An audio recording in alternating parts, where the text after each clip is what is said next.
की अजित पवार यांनी उपमुख्यमंत्री पदापासून आणि पालकमंत्री पदापासून ताबडतोब राजीनामा द्यावा।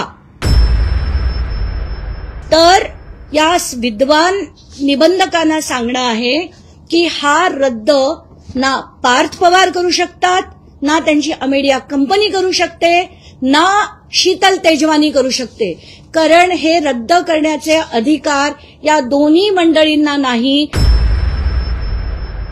सगळ्यांना नमस्कार।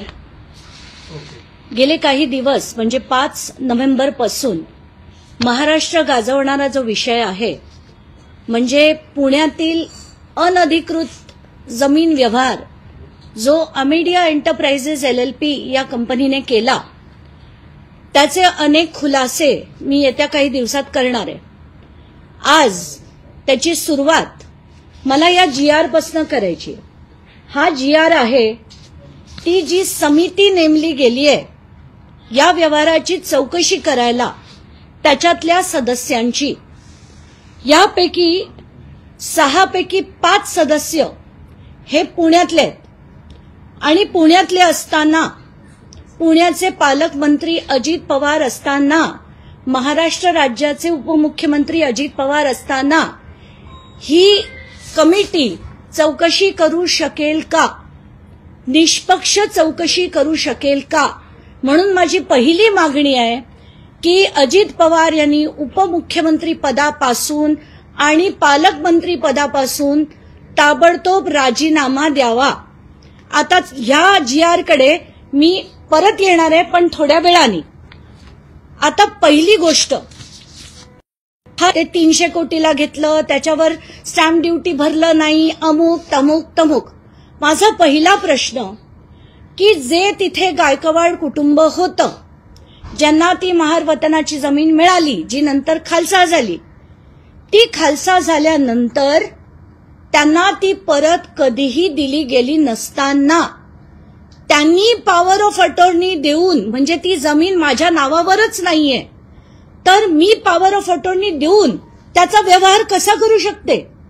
पहिला मुद्दा म्हणजे ती जमीन त्यांच्या नावावर होणं अपेक्षित होतं, त्याच्यानंतरच हा व्यवहार त्यांना करता आला असता। पण शीतल तेजवानी नावाची व्यक्ती ही 11,000 रुपये 30 डिसेंबर 2024 ला भरते, त्याचं पत्र ती कलेक्टरना पाठवते 30 डिसेंबर 2024 ला, आणि 30 डिसेंबर 2024 पासून कलेक्टर त्याच्यावर कुठल्याही प्रकारची कारवाई करत नाही। तर अशा कलेक्टरना तात्काळ निलंबित केलं पाहिजे। मुद्दा नंबर 2, ही जी so called power of attorney आहे ती सुद्धा रजिस्टर्ड नाही। तर कायदा असा म्हणतो की जेव्हा विक्रीचा व्यवहार असतो आणि विक्रीची सही करायची असते तर ती power of attorney he registered लागते, तर ही पॉवर ऑफ अटॉर्नी रजिस्टर्ड नव्हती। मुद्दा नंबर 3 जे आत्ता म्हटलं गेलं होतं, आणि हा अतिशय महत्वाचा मुद्दा आहे की हे जे सो कॉल्ड आम्ही कॅन्सल रद्द करून टाकतो, आम्ही तो चोरीचा माल परत देऊन टाकतो आणि पोलिसांना सांगतो आम्हाला पकडू नका। तर आता ह्या गोष्टी समजून घेणं गरजेचं आहे की कॅन्सलेशन ऑफ डॉक्युमेंट असेल तर त्याला जे गव्हर्न करणारे कायदे आहेत ते काय काय आहेत? तर त्याच्यात 5 कायदे आहेत। पहिलं आहे स्पेसिफिक रिलीफ ऍक्ट 1963, त्याच्या सेक्शन 31 ते 33 मध्ये कोण कॅन्सल करू शकतं याचे डिटेल्स आहेत। दुसरं इंडियन कॉन्ट्रॅक्ट ऍक्ट, तिसरं रजिस्ट्रेशन ऍक्ट, चौथं सिव्हिल प्रोसिजर कोड आणि 5वं लिमिटेशन ऍक्ट। आता कुठलाही व्यवहार रद्द करताना कोण करू शकतं? जर मी जागेची मालक आहे आणि मी कोणाला विकली तर मी किंवा ते घेणारे हा व्यवहार रद्द करू शकतात। पण आताच्या घटनेला शीतल तेजवानी ही जागेची मालकही नाही, तिच्याकडे सही करण्याचे अधिकार नाहीयेत। ती जर पॉवर ऑफ अटॉर्नी सगळी वाचली तर तिला पॉवर ऑफ अटॉर्नी मध्ये त्या गायकवाड कुटुंबांनी जे अधिकार दिलेत त्यात कुठले कुठले अधिकार आहेत? तर वकील नेमण्याचे, गव्हर्नमेंट ऑफिसमध्ये प्रतिनिधित्व करण्याचे, इतर सगळे अधिकार कोर्टात केसेस फाईल करण्याचे, डॉक्युमेंटेशन तयार करायचे अधिकार आहेत. पण गायकवाड कुटुंबाच्या वतीने खरेदी खतावर सही करण्याचे अधिकार शीतल तेजवानीला नाहीत. म्हणून एक तर ती करू शकत नाही. अमेडिया एंटरप्राइजेस कडनं जर लिहिलं गेलं तर एखादा व्यक्ती, आता कायदा काय म्हणतो मी कायद्याप्रमाणे वाचून दाखवते. हे जे पहिलं पत्र आहे ते दुय्यम निबंधक यांनी 7 तारखेला दिलेलं पत्र आहे. ते कोणाला आहे? प्रति अमेडिया एंटरप्राइजेस LLP तर्फे भागीदार श्री दिग्विजय अमरसिंह पाटील आपण सादर केलेल्या रद्द लेखाबाबत आज तारीख सो रोजी तुम्ही हा रद्द लेख शीर्षक दस्तावेज नोंदणीच्या उद्देशाने या कार्यालयात आणून दाखवला आहे. याबाबत पुढील प्रमाणे, मग त्यांनी मुद्दा नंबर 1 आणि मुद्दा नंबर 2 लिहिला. त्याच्यात की तुम्ही इतके टक्के स्टॅम्प ड्युटी, इतके टक्के सेस, अमुक तमुक करून तुम्ही भरायला हवेत. मुद्दा नंबर 2 सुद्धा तसाच आहे. शेवटची ओळ म्हणते, वरील मुद्दा नंबर 1 व 2 मधील बाबींची पूर्तता करून दस्त नोंदणीसाठी सादर करण्यात यावा, जेणेकरून पुढील कारवाई करणे शक्य होईल. तर या विद्वान निबंधकांना सांगणं आहे की हा रद्द ना पार्थ पवार करू शकतात, ना त्यांची अमेडिया कंपनी करू शकते, ना शीतल तेजवानी करू शकते. कारण हे रद्द करण्याचे अधिकार या दोन्ही मंडळींना नाही. कारण त्यांच्याकडे जमिनीचेच अधिकार मुळात नाहीयेत. तर ही जर रद्द करायची असेल तर त्याचं प्रोसिजर आहे आणि ते प्रोसिजर असं आहे की सरकारनी कोर्टात म्हणजे सिव्हिल कोर्टमध्ये हा दावा करून मगच हे प्रोसिजर रद्द करण्याचं ते करू शकतात. म्हणजे हे आता जे बातम्या चालल्यात ना, 42 कोटी रुपये देऊन ते सगळा व्यवहार करण्यात येईल, तर 42 कोटी रुपये देऊन कोणीही हा व्यवहार ना शीतल तेजवानी करू शकते, ना अमेडिया करू शकते, ना अजित पवार करू शकतात, ना देवेंद्र फडणवीस करू शकतात. कायद्याने हा व्यवहार रद्द होता येणार नाही. आता त्याच्यातल्या काही बाबी मी मुद्दाम वाचून दाखवते. Who can sick cancellation? The aggrieved person, म्हणजे जसं मी म्हटलं, माझी जमीन असेल तर मी विकत घेणारा असेल तर तो, किंवा आमचे लिगल एअर्स, किंवा गव्हर्नमेंट अथॉरिटीज जर ही पब्लिक प्रॉपर्टी असेल तर. आणि जसं मी म्हटलं, ही खालसा झालेली जमीन आहे, तर हे फक्त रद्द करण्याचे अधिकार हे सरकारकडे आहेत. ते सुद्धा सिव्हिल कोर्ट मूव्ह केल्यानंतरच त्यांना करता येण्यासारखे आहेत. आता सेक्शन पहिलं मी स्पेसिफिक रिलीफ ऍक्ट तुम्हाला वाचून दाखवते. त्यात सरळ सरळ असं लिहिलंय की फ्रॉड करणाऱ्या अधिकाऱ्यांना हे करण्याचे अधिकार मुळात नाहीच आहेत. तर आता जर अमेडिया कंपनीने हा सरळ सरळ जो फ्रॉड केलेला आहे, त्यांनी जर दस्तावेज कॅन्सलेशनचे म्हणजे रद्द करण्यासाठी मागणी केली असेल तर त्यांना तो हक्क नाही, असं स्पेसिफिक परफॉर्मन्स ऍक्ट मध्ये सेक्शन 31 पासून सगळं लिहिलेलं आहे. त्याच्यातल्या पहिल्या सेक्शनमध्ये म्हणजे सेक्शन नंबर 16. आता हे जे मी बोलतेय ते सगळं माध्यमांकडे PDF मध्ये मी देणार आहे, ते तुम्ही तुमच्या चॅनलवर दाखवा. तर पहिला अधिकार, personal bar to relief specific performance of contract can not be enforced in favour of a person. जर त्यांनी विलफुल फ्रॉड केला असेल अशा व्यक्तीला कॅन्सलेशनचा अधिकार नाही. दुसरं, हे कोण करू शकतं? तर याच्यात मुद्दा नंबर 32 मध्ये सरळ लिहिलेलं आहे की a court in its discretion if so adjust and order only then can it be cancelled. आता मुद्दा नंबर 2, रजिस्ट्रेशन ऍक्ट काय म्हणतं?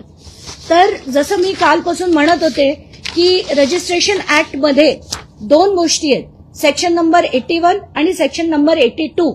तर याच्यातलं सेक्शन नंबर 81 काय म्हणतं की जे अधिकारी, जसं ते येवले आहेत, त्यांनी जर चुकीच्या गोष्टी केल्या असतील, ते अधिकारी फ्रॉड करत असतील आणि त्यांना माहिती असून सुद्धा जर त्यांनी फ्रॉड केला असेल तर सेक्शन 81 खाली पेनल्टीज त्यांना काय काय लागतील याचे डिटेल्स दिलेले आहेत. He shall be punishable with imprisonment for a term which may extend to 7 years or with fine or with both. आणि आता महत्वाचा section 82, penalty for making false statement, delivering false copy और ट्रान्सलेशन, पर्सनेशन और abetment म्हणजे काय की जर मी खोटा व्यक्ती उभा केला म्हणजे ज्याचं नाव आता समजा पार्थ अजित पवारच्या ऐवजी दुसरा पार्थ पवार उभा केला किंवा दुसरा दिग्विजय पाटील उभा केला तर अशा खोट्या व्यक्तींना जर उभं केलं गेलं तर त्याच्यावर त्यांना शिक्षा होऊ शकते जी 7 वर्ष किंवा त्यांच्यावर फाईन किंवा दोन्ही हे त्यांना होऊ शकते नाही ही होते. आता याच्यात तिसरी गोष्ट सेक्शन 83 म्हणतं की offences punishable under this act shall be triable by court or officer exercising power not less than those of a magistrate. आता सगळ्यात दुसरा गंभीर विषय म्हणजे जो FIR ज्याच्यात अमेडिया एंटरप्राइजेसचं नाव नाही, पार्थ अजित पवारचं नाव नाही आणि असं सांगितलं की आम्हाला माहित नव्हतं. बावनकुळे तर येऊन म्हणतात की आम्हाला वाटलं ते ज्यांनी सही केली म्हणून त्यांच्या नावावर FIR केली. तर आता कायदा काय म्हणतो त्याच्याकडे आपण येऊया. तर अमेडिया एंटरप्राइजेस ही एक लिमिटेड लायबिलिटी पार्टनरशिप आहे. तर लिमिटेड लायबिलिटी पार्टनरशिप जेव्हा असते तेव्हा त्याचे जे कायदे आहेत ते लिमिटेड लायबिलिटी पार्टनरशिप ऍक्ट 2008 हे त्याचे कायदे आहेत. तर आता ही जी मी पूर्ण ऍक्ट तुमच्या पुढे वाचून दाखवते त्याच्यातला सेक्शन 38 म्हणतो आणि हे मुद्दाम ऐका, unlimited liability in case of a fraud. In the event of act carried out by limited liability partnership or any of its partner with an intent to defraud the creditors of limited liability partnership or any other person or for any fraudulent purpose, liability of the limited liability partnership and the partners who acted with intent to defraud creditors of fraudulent purpose shall be unlimited for any of those limited liability partnerships. Now आता याचा अर्थ की आणि त्याच्यात पुढे काय दिलंय, the extent of the partner unless established by limited liability partnership that such act जर त्यांनी असं सिद्ध केलं पार्थ पवारनी की हे मला माहीतच नव्हतं, हे रजिस्ट्रेशन होणार आहे हे मला माहीतच नव्हतं, तरच फक्त दिग्विजय पाटीलवर ते येऊ शकतं. पण आत्ताच्या घटनेला आपण सगळ्या माध्यमांनी हा पेपर दाखवला आहे. याच्यात कायद्यानी अमेडिया एंटरप्राइजेस LLP ज्याच्या दोन्ही पार्टनर्सच्या सह्या आहेत ते म्हणतात की या व्यवहाराचे अधिकार हे आम्ही पूर्णपणे दिग्विजय पाटलांना देत आहोत. याचा अर्थ आणि याच्यात पार्थ पवारची सही आहे. याचा अर्थ पार्थ पवारला आणि अमेडिया एंटरप्राइजेसला पूर्णपणे या व्यवहाराची कल्पना होती म्हणून. आणि खरं तर आपण सगळेच जण पहिल्याच दिवशी मी त्यांचे जेव्हा डॉक्युमेंट्स काढले तेव्हाच कळलं की 99% पार्टनरशिप ही पार्थ पवारची आहे आणि 1% पार्टनरशिप ही दिग्विजय पाटीलची आहे. पण तरी सुद्धा FIR मध्ये त्याचं नाव घातलं गेलं नाही. हे नुसते वाचवण्याचे धंदे आहेत. आणि आता ही ऍक्ट ही मी तिथल्या पोलीस अधिकाऱ्यांना पाठवून देणार आहे. LLP ऍक्ट 2008 प्रमाणे त्यांची अनलिमिटेड लायबिलिटी आहे आणि पार्थ पवारवर देखील ताबडतोब हा FIR झाला पाहिजे. त्याच्यात पुढे असं दिलंय, without prejudice to any criminal proceedings which may arise under the law for the time being in force, the limited partnership and any such partner or designated partner or employee shall be liable to compensation to person who has suffered the loss आणि provided that such a परत तोच मुद्दा आहे की जर त्याला फक्त माहित नसेल की हा व्यवहार होतोय तरच तो त्याच्यातनं बाहेर पडू शकतो, नाही तर प्रत्येक पार्टनरला हे भोगावंच लागेल. याची जी शिक्षा आहे ती भोगावी लागेल. आता तिसरा मुद्दा, जर कोणीही सरकारी जमिनीत कुठलाही गैरव्यवहार केला तर त्याच्या लायबिलिटीज किती आहेत, तर त्याच्यावर लागणारे जे क्रिमिनल ऑफेन्सेस आहेत ते किती आहेत त्याचे मी डिटेल्स वाचून दाखवते. Criminal offences and punishment when government land is usurped by forging, manipulating documents, the perpetrators can be charged under several sections of the Indian Penal Code, including Section 420, 466, 468, 471, 441, 442, 447, and other relevant section for destruction of falsification of public documents आणि याच्यात 7 ते 14 वर्षाची शिक्षा आणि fine किंवा दोन्ही याची ती शिक्षेचं प्रोव्हिजनिंग आहे. आता थोडा कमी महत्वाचा मुद्दा म्हणू पण तोही तेवढाच महत्वाचा आहे की आता ही जी कमिटी बनवली गेली, जसं मी म्हटलं की याच्यात 6 पैकी 5 हे पुण्याचेच अधिकारी असताना पुण्याच्या पालकमंत्र्याच्या मुलाविरुद्ध ही चौकशी होऊ शकेल का? तर ती होऊ शकणार नाही. उपमुख्यमंत्री पदाच्या उपमुख्यमंत्री असलेल्या व्यक्तीच्या मुलावर चौकशी होऊ शकेल का? तर ती होऊ शकणार नाही. पण आता याच्यात कोण कोण आहे आणि हे जी माणसं आहेत त्यांनी काय काय केलंय ते याच्यात जिल्हाधिकारी सुद्धा आहेत. आता या जिल्हाधिकाऱ्यांच्या विरोधात मला काय बोलावं कळत नाहीये, कारण शीतल तेजवानीनी हे 30 डिसेंबरला लिहिलेलं पत्र आहे ज्याच्यात त्यांनी सरळ सरळ म्हटलंय की 11,000 रुपये आम्ही डीडीने पैसे भरले आणि आता त्या जागेमध्ये आम्हाला ती खाली करण्याचं प्रोसिजर करून देण्यात यावं. त्याच्यात अमेडिया कंपनी आणि त्याच्यात ती हे देखील लावते अनेक्शरमध्ये आणि याच्यातली कंडिशन नंबर 13 म्हणजे 13 असं म्हणते की बाबा या लोकांनी ज्या वेळेस पैसे ते जमा करतील सरकारकडे तेव्हा हे खाली करणं गरजेचं आहे. पण गरजेचं आहे ते ठीक आहे, पण त्याचं काही प्रोसिजर आहे. त्यांनी ते पैसे भरल्यानंतर त्या मंत्र्यांकडे अर्ज करायला लागतो की ही परत आमच्या नावावर रिट्रान्सफर करा. त्यांचं नाव सातबाऱ्यावर लागलं, त्यांचं नाव प्रॉपर्टी कार्डवर लागल्यानंतर इतर हक्क म्हणून नाही, पहिलं नाव लागल्यानंतरच ते कुठलाही व्यवहार करू शकतात. पण हे चुकीचं जसं मी म्हटलं पॉवर ऑफ अटॉर्नी देऊन हा सगळा व्यवहार झालाय हे ॲब्सोल्यूट फ्रॉड आहे. त्याच्यात दुसरं तिसरं काही नावच म्हणताच येत नाही. आता त्याचा पुढचा विषय की तहसीलदार हे जेव्हा पत्र लिहितात 9/6ला त्या पत्राचं मला वाटतं बहुतेक चॅनल्सनी दाखवलंय. प्रत्येक ठिकाणी मी बघतेय की तात्काळ 24 तासात उत्तर द्या, 24 तासात अभिप्राय द्या, अर्जंट इंटरव्हेन्शन हे जे शब्द जे मी सिंचन घोटाळ्यात देखील बघितले होते, खास बाब, तात्काळ करा, हे सगळे पुन्हा इथे येताना दिसत आहेत. आणि हे अगदी टिपिकल अजित पवारांचे त्यांनी सांगितल्याप्रमाणेच केलं जातं, याच्यात काहीच शंका नाही. आता याच्यात पुढची जी सगळी पत्र आहेत ती आधी तहसीलदार लिहितात बोटॅनिकल गार्डनला.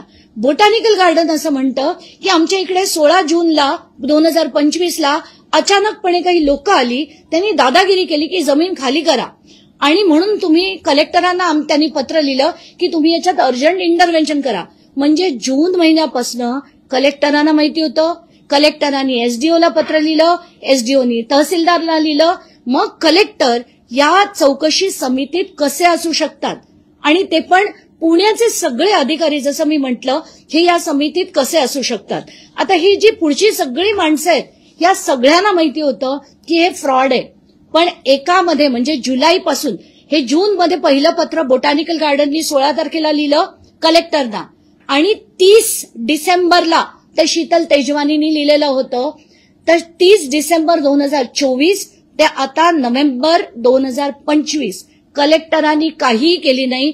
अशा कलेक्टरना तात्काळ निलंबित करा, त्यांच्यावर सुद्धा चौकशी झाली पाहिजे, त्यांचं हे नाव या समितीमध्ये असता कामा नये.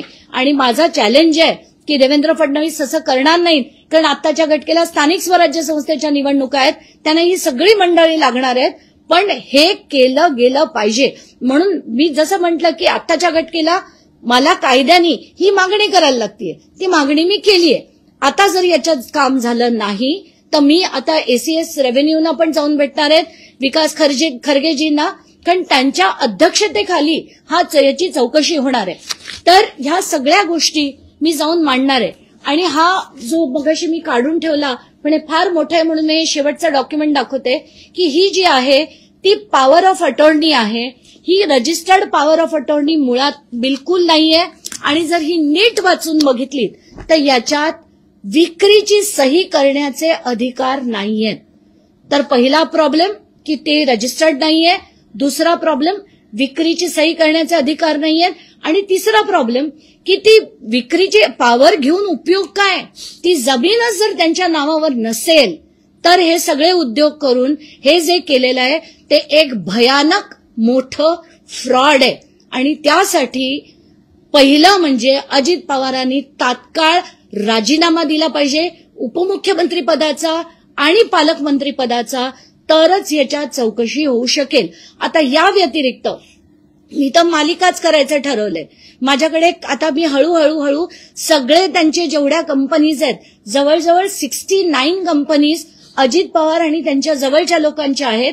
त्याच्यात जमिनीचे किती व्यवहार झालेत हे सगळं मी हळूहळू काढणार आहे. पण आत्ताच्या घटकेला, कारण सगळ्याच किचाट व्हायला नको म्हणून कायदेशीर बाबी 2 गोष्टीतल्या मी काढल्या. पहिलं म्हणजे हा व्यवहार रद्द करता येणार नाही. सेकंडली, हा जो पार्थ पवारला याच्यात बाहेर ठेवलं गेलंय FIR मधनं, तर तात्काळ त्याचं नाव हे FIR मध्ये घातलं गेलं पाहिजे, अमेडिया एंटरप्राइजेसचं घातलं गेलं पाहिजे. कारण लिमिटेड लायबिलिटी पार्टनरशिपमध्ये लायबिलिटी ही अनलिमिटेड पार्टनर्सवर नक्कीच असते जेव्हा फ्रॉड केला जातो तेव्हा. चला, धन्यवाद. अंजलीताई, तुम्ही म्हणताय की उपमुख्यमंत्री अजित पवारांनी राजीनामा तुमची मागणी आहे, पण अजित पवारांचं तर म्हणणं असं आहे की मला तो पत्त्या पण माहिती नाही, पार्थ पवारनी हे व्यवहार केले हे मला माहितीच नाही. मग याच्यामध्ये आका कोण आहे? तर कदाचित आता अजित पवारांना अशी अनेक उत्तरं द्यायला लागतील. कारण याच्या पुढे मी पार्थ पवारांच्या सगळ्या कंपनीज, सुनेत्रा पवारांच्या सगळ्या कंपनीज, अजित पवारांनी स्थापन केलेल्या सगळ्या कंपनीज, आता त्याच्यात कोण कोण आहेत, त्याच्यात किती जमिनी आहेत, या सगळ्याचेच खुलासे करणार आहे. त्यामुळे आता अजित पवारांनी असलं बोलणं बंद केलं पाहिजे. ते परवाच्या एका पत्रकार परिषदेत असंही म्हणाले की 2009 मध्ये माझ्यावर काही आरोप झाले, 15-16 वर्षात ते सिद्ध नाही झाले. प्रत्येक आरोप सिद्ध झाला होता. चार्जशीट देखील फाईल झाली होती. बाळगंगा धरणात, कोंडाणे धरणात सगळ्यामध्ये चार्जशीट फाईल झाली होती. पण तुमचे मित्र देवेंद्र फडणवीस झाल्यानंतर तुमच्या सगळ्या केसेस या बंद करण्यात आल्या, त्या सगळ्या रिओपन झाल्या, तर तुमची काशी होईल याच्यात काही शंका नाही. मात्र ते असंही म्हणतात की एकीकडे काही दिवसांपूर्वी माझ्या कानावर आलेलं होतं आणि काही अगदी कारण ते सुरुवातीला पहिल्याच दिवशी जेव्हा विचारलं गेलं ते भांबावले होते आणि तेव्हा ते म्हणालेत की मला कल्पना आहे की असं काहीतरी होत होतं.